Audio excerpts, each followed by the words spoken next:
we've had a serious effect. Immediately the act was put into action.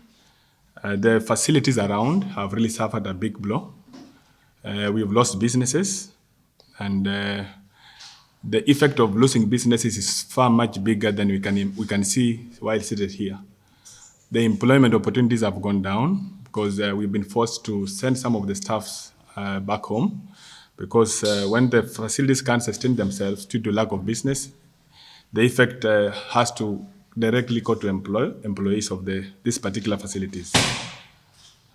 As well as besides loss of employment, there is also aspect of the supply. The supplies are really suffering from the same effect. So what we are trying to mean is that the act in itself and its effect is far much bigger than we can talk about. And basically, through this implementation, we are seeing a situation whereby most of these facilities, if not, might be closing very soon. Because in Mombasa and the coast at large, we depend on conference tourism. And the conference tourism is both local and at the national level. So when one wing is killed, it simply means the loss of revenue is automatically killed.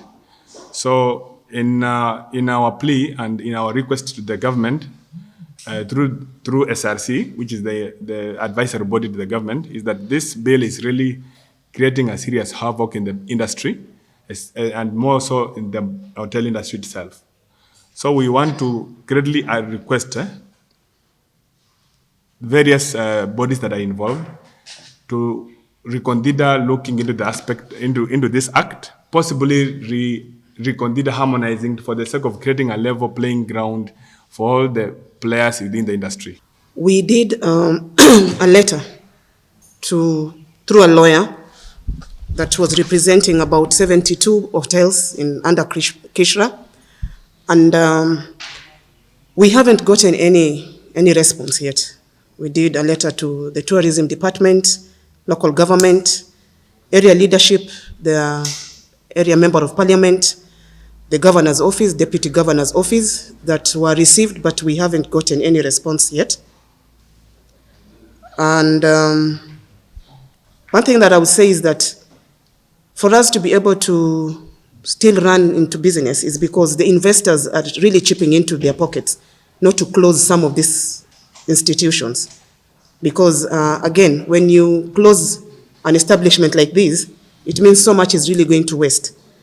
So with the little revenue collection that we have, all of it goes to the government, paying taxes and what have you. For us to be able to still pay salaries and everything, the investor has to go back into their pockets. You can imagine that we were not given a notice. We woke up one morning and the 50 kilometers radius policy was already implemented. You wake up in the morning and you go to a dead facility like the one you're seeing right now. What do you think the investor is feeling? The government has no jobs for us. Somebody woke up in the morning with a dream and gave people jobs. Now you wake up in the morning again, those jobs are taken away from you without notice, without anything. So we are asking our leaders, those that we voted into power, to kindly come to our rescue. If this can be tabled in parliament, we will really appreciate.